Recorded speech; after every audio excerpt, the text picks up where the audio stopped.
GoldSampy's adventures as a Yonder. Introduction. GoldSampy was no ordinary character on Minecraft. He was a kind, sentimental and funny chap with long curly mop hair who loved to dig and create things like cities and maps.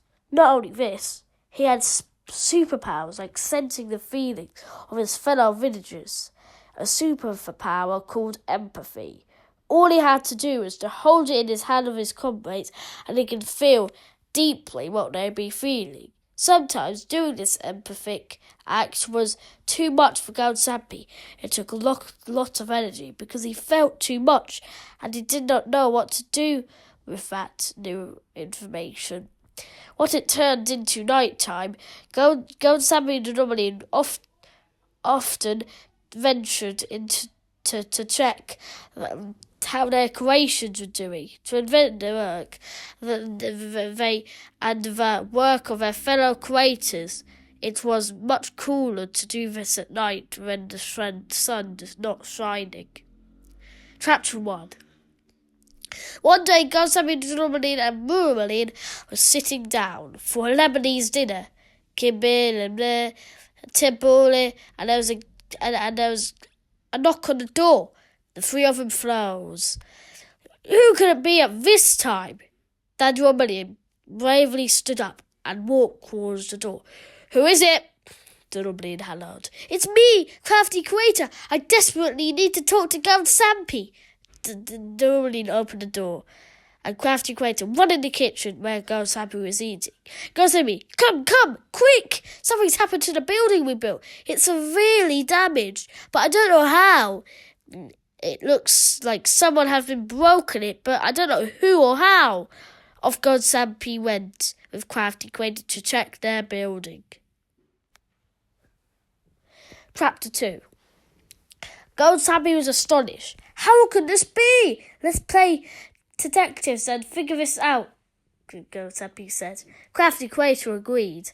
So they put their minds together and asked each other questions. Chapter 3. GoldSampy asked Crafty Creator, Do we have any enemies in our Minecraft world? Crafty Creator thought. I don't think so. Or do we? They both wondered. Was there any villagers who were jealous of their creations? Was it strangers who broke in because they wanted to get the diamonds they kept? There was no diamonds in the building. Did they have security measures to lock their buildings so they could get in?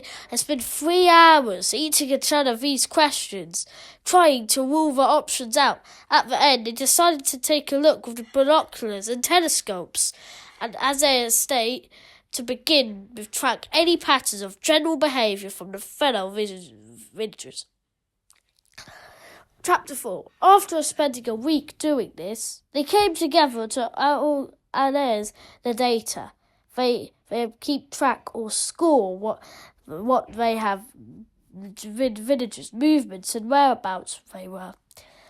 They noticed one village who just stood there, across the world, watching their building. At around 1 p.m. each day that week. Ooh, creepy, said Crafty Creator. Chapter 5. GoldSampy went to follow this villager. The villager had a pink nose, waffy pink feathers, and webbed feet. GoldSampy asked the police to come with him to arrest this villager, to come to the station for questioning. Chapter 6. The police sat next to GoldSampy and beginning asking the villager these questions. What have you been doing between the hours of 1 p.m. and 2 p.m.? The villager with the pink feathers answered, Nothing! I was just with my friend having a baby Chino. GoldSampy exclaimed, Liar! Liar! The police quiet GoldSampy down. It's okay, I can handle this, the police said. Based on the evidence you have here been snaring at GoldSampy's building, which is now severely damaged. The villager responded, "Defensively, I didn't do it." The police said, "Do what?" The villager, "Innovate!" GoldSampy was trying to sit still. He was desperate to speak to Crafty Creator about his inauguration. The police said, "Wait, I'm keeping you into the cell for one more night until you give it and tell us the truth." The cell was cold and dark, and there's just a little toilet and a toilet. There's just a little window on the toilet. No mattress on the bed. Chapter 7. The next day, GoldSampy came to the police station. GoldSampy realised that he forgot to do something the day before to touch the villager's hand to sense what he was feeling.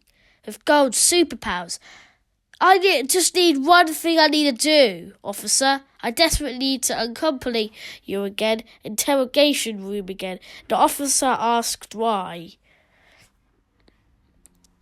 Gold answered that he had a special skill that he need to use. The officer was spectacle. Chapter 8. In the interrogation room, GoldSampy sat facing the villager with the pink feathers and asked to touch his arm. The villager refused. "Please," asked Gold. Weirdly, the villager allowed him. GoldSampy touched his arm and could feel exactly what the villager was very scared. He was desperate for some respite for a different life. GoldSampy said, "I can feel why you are frightened." The officer was shocked. The Zulu said, "No, I'm not." GoldSampy said, "Yes, you are. You're lying. You're just trying to hide your invulnerability. You're pretending that you're not scared and all tough, but you actually are scared." In Chapter 9. "What are you afraid of?" asked Gold. "You know what I'm afraid of. I don't want to be in prison." "No one does," said the police.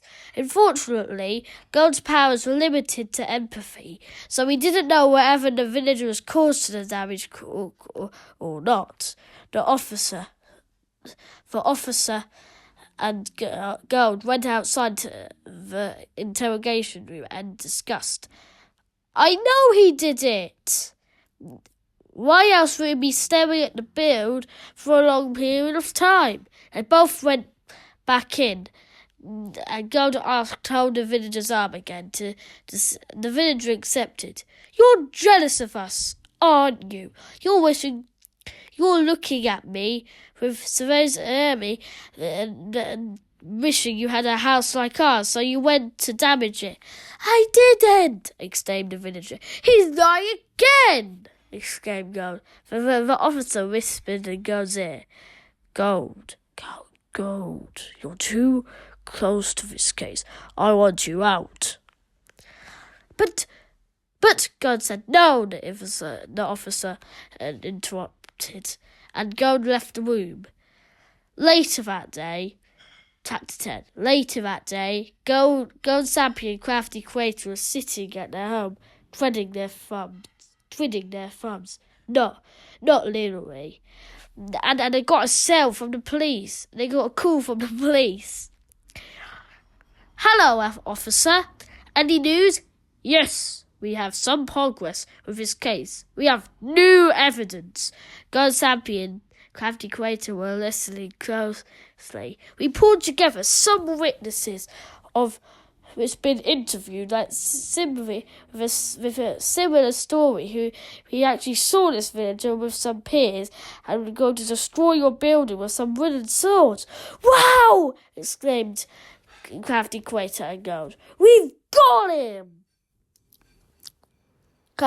Bonus chapter. GoldSampy and Crafty Creator felt a little safer in their village, now that villager was caught and put in prison. So they celebrated with fireworks, wide-eyed, Lebanese face. The whole GoldSampy family had a massive Lebanese feast.